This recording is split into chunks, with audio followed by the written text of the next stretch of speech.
And now we will move to the next presentation, which will be provided by William Irani from Great Britain, Cornish Lithium. And the topic will be geothermal lithium in Cornwall. Thank you. Good morning. As mentioned, my name is William Irani. I'm from Cornish Lithium in the UK, and I'm here to talk to you today about lithium extraction from geothermal waters in Cornwall.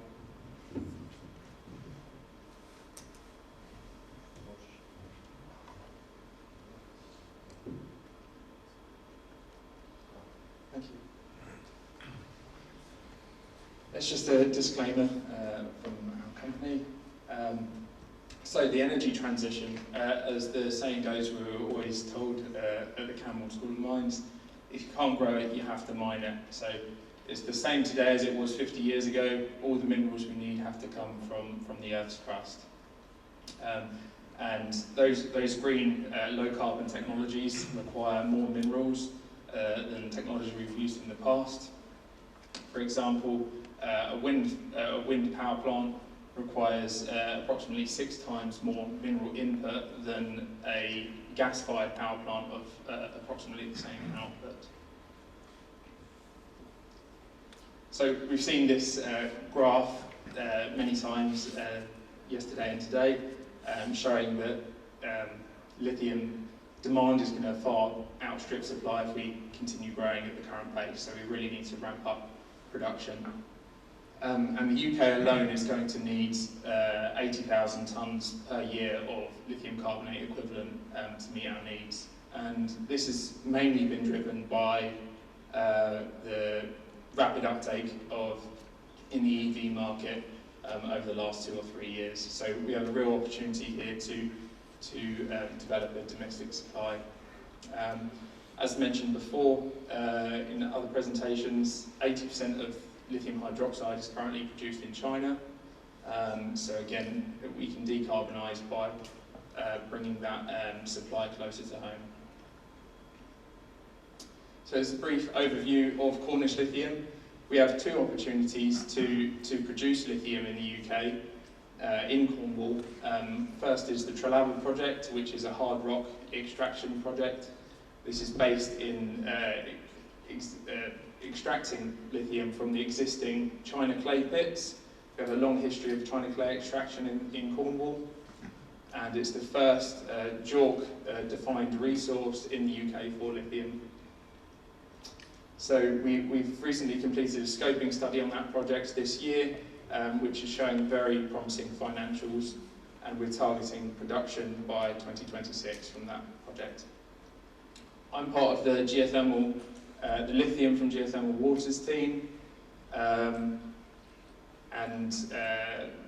we've set up a test facility at United Downs in Cornwall. We've built the first DLE pilot plant in the UK, and we're doing a lot of exploration at the moment. Just a few facts about Cornish Lithium. One of the key benefits we have is that we have a huge area of mineral rights, covering 1,000 square kilometres across Cornwall. We've received £19 million worth of grant funding and crowdfunding to date, which has really helped us. And this year we've received £18 million worth of investment from TechNet. We've grown rapidly since 2016 when we started off with 3 people, and now we're up to 60 employees, and still growing. So why Cornwall? For those of you that don't know, we're based in the southwest corner of England, and we have the right geology for it. So we've got lithium rich in granites, which are permeable, so we can extract that water, and there's a huge legacy of mineral extraction in Cornwall. There's over 3,000 known historic tin and copper mines in Cornwall, and we've got elevated geothermal gradients, some of the highest across the UK, which obviously enables the geothermal heat and power production. Infrastructure, we've got, out of all the counties in the UK, we've got the 2nd highest amount of wind and solar power, so it's really good for for any industrial utilities. And we've got a lot of underutilised industrial land and units from the demise of the mining industry in the late 20th century. And last of all, the people. Mining is still a big part of Cornish culture, and there's a great local skill set. We have the last mining school left in the UK, Cornwall School of Mines, and also there's a huge demand for non-seasonal jobs. It's mainly known as a tourist destination in Cornwall now. It's a beautiful part of the world, but that means there's not as stable, as many stable jobs, which we're glad to be supporting. So our exploration. Can't remember if I mentioned earlier, but the occurrence of lithium isn't new. It was first noted in 1864 by United Mines, which was a tin mining company. And in the picture on the right, you can see that they said the waters were at high temperatures and rich in lithium. And that's one of our drill rigs there. So a benefit that Cornish Lithium has is that we have access to a huge amount of these historic records, mine plans and surveys. And we have a whole team of archivists that are cataloguing and digitising these records and working closely with our geology team to build advanced 3D models of the mine workings and also the geological structures. And using those models, we can then very strategically place our exploration boreholes so we don't intersect mine workings, and we can target those structures more accurately. And it also means that we're not just relying on that geophysical data taken today, we're relying on previous data as well. So some project updates on the exploration front. So far we've drilled 2 1-kilometre deep boreholes at our United Downs site and very close to it, and we've seen commercial levels of lithium from those boreholes with very low amounts of contaminants.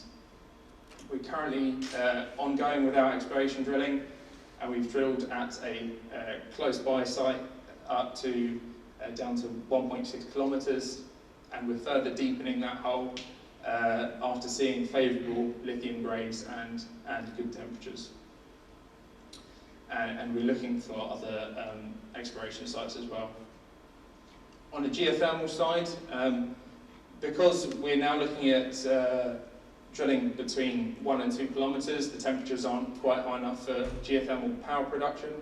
However, there's still a lot of heat in the waters to use. So we're looking to partner with companies and businesses that need heat. One of those is Rodders Creamery, which is a very traditional British company that is a dairy and creamery, and they need heat for their processes. So we've signed an MOU with them to look at how we can supply them with heat. But it's not just creameries and dairies, it's breweries, distilleries, and those sort of businesses.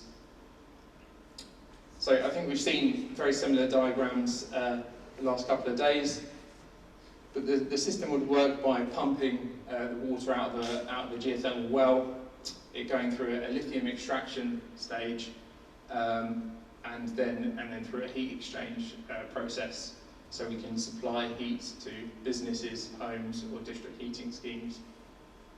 Once we've used the heat and extracted the lithium from the water, that can be then re-injected into a separate re-injection well to a shallower depth, so not to dilute our supply. So we've set up an in-house testing facility at United Downs, outside there, and we've got some really good lab capabilities there now. We've got IC and spectrophotometry and all sorts of gadgets. We've received £2.9 million worth of grant funding from the government to build the UK's first direct lithium extraction pilot plant. And as a few other presentations have shown, that there's a few different types of DLE technology, and we're looking to assess which one to work best for for our geothermal waters. As well as DLE, we're looking at other stages, such as concentration.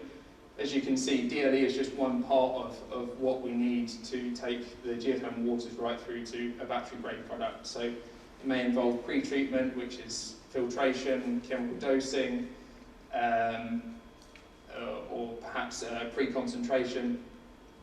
It then will go on to a DLE stage to selectively remove those lithium ions and usually produce a lithium chloride concentrate. From there it can go on to further concentration steps and then finally be converted to a lithium hydroxide product by electrolysis. And then crystallization, and then we can finally dry it and bag it as a saleable lithium compound. So as one of those, the key part of this is the DLE technology. So last year, a company called Geothermal, based in the Alsace region of France, brought their DLE test plant over, and this was a small batch-operated DLE unit that was designed to work with geothermal wells directly. So it was capable of 40 bar and 80 degree operation. And this is an ion exchange based DLE technology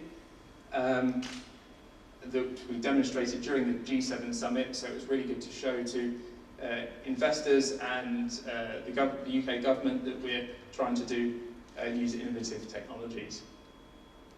And we saw that produced a clean lithium chloride concentrate, which was really promising. So from that, we set up the GeoCubed project, which was a partnership between Cornish Lithium and Geothermal Engineering. Geothermal Engineering are a geothermal power company based literally across the road from our site in Cornwall, and they're looking at building a geothermal power plant in the next few years. They've drilled a 4.5 kilometre deep borehole where we extracted 140 cubic metres of deep brine, which has globally significant levels of lithium, we believe, to test with our DLE pilot plant. So the pilot plant was built in a modular fashion, so a lot of the pre-treatment and post-treatment stages could be dealt with, could be reused. However, we wanted to be able to test other DLE technologies as well as geolith. So geolith was our first DLE provider, but we'd like to test more in the future, perhaps an absorption type technology as well. So the main engineering package was supplied by Rothshire Engineering in Scotland and Geolith. And this was to demonstrate DLE technology on a more continuous, larger scale with a nominal flow rate of 500 litres per hour. So here's a quick view of the pilot plant that we have at the site at the moment. You can see our brine storage tanks. Number 2, our pre-treatment and filtration. 3 is the DLE module. And 4, we have post-treatment and wastewater treatment. And finally, we have the services, power, compressed air, and PLC control. So there's a few pictures of the pilot plant. So that's the geolith skid. Some chemical tanks. That's an overall shot. That's one of our operators.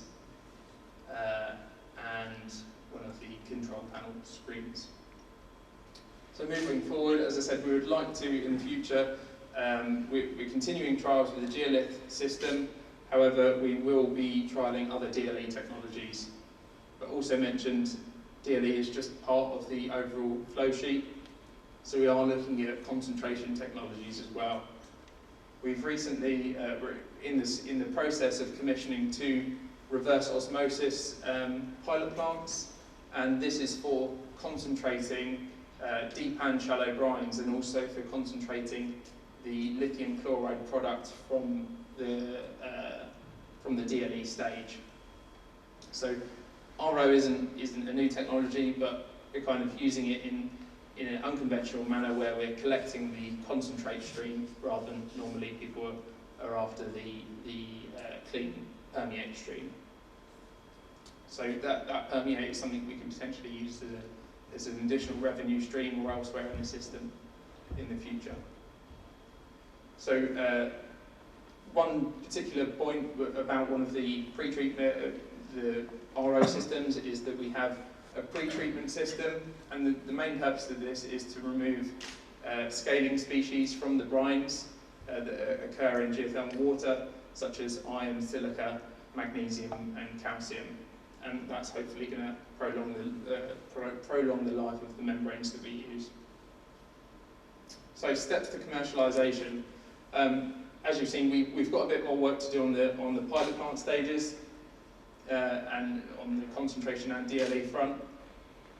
And then we can develop the flow sheet further for the whole process to take it, the water right from the geothermal source through to a saleable lithium compound.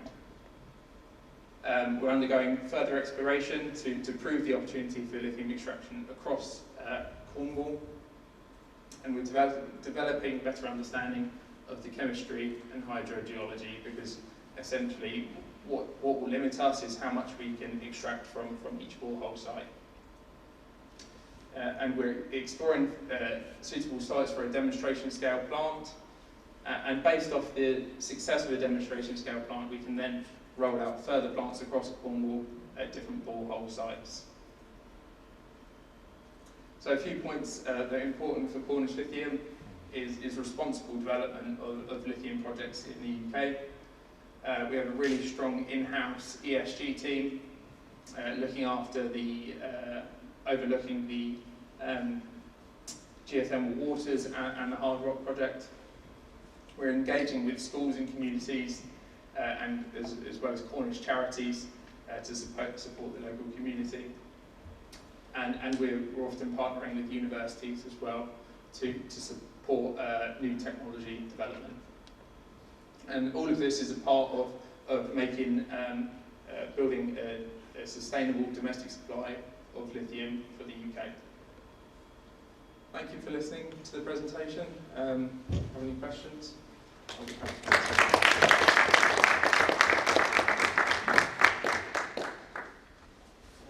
Is there any question to William?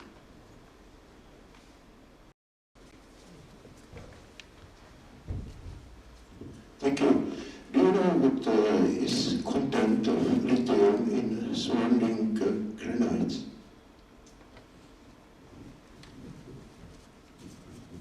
It varies vastly depending on how deep we drill. It's kind of confidential with the exact lithium content of our deep brines, but we would consider them globally significant. It's not only the lithium content that we think has really good potential, it's how low the TDS is in relation to the lithium content as well. So we believe in relation there's very low contaminants for both our deep and shallow brines. Thank you. I have actually a similar question about the China clay. Okay. What was the I don't know, cut-off grade? Is it the same situation like with brines for you, or? I'm afraid I don't have much involvement in the Hard Rocks project, so I couldn't tell you the cut-off grade exactly. But again, it's using innovative processes so to achieve really good recovery. So, but I'm not quite sure the cut-off grade.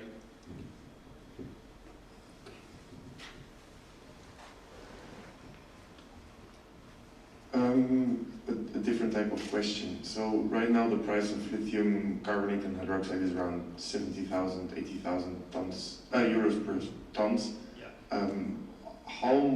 Till what price could it drop again for you to still be commercial? Because right now the profit margins are insane.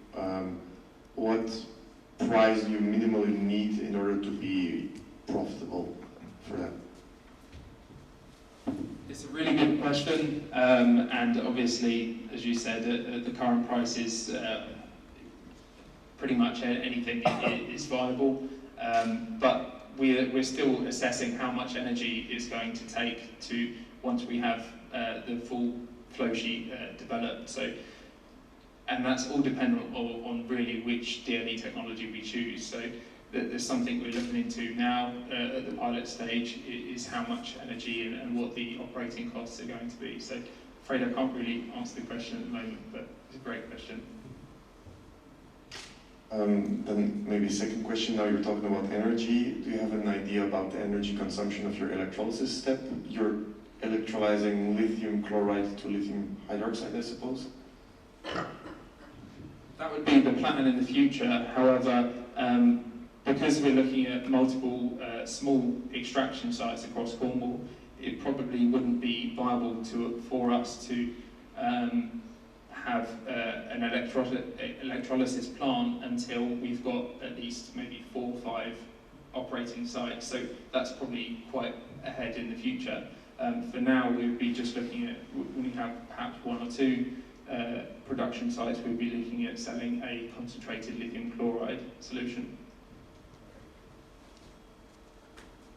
Is there any other questions from the audience? So, thank you. Thank you. Thank you so much.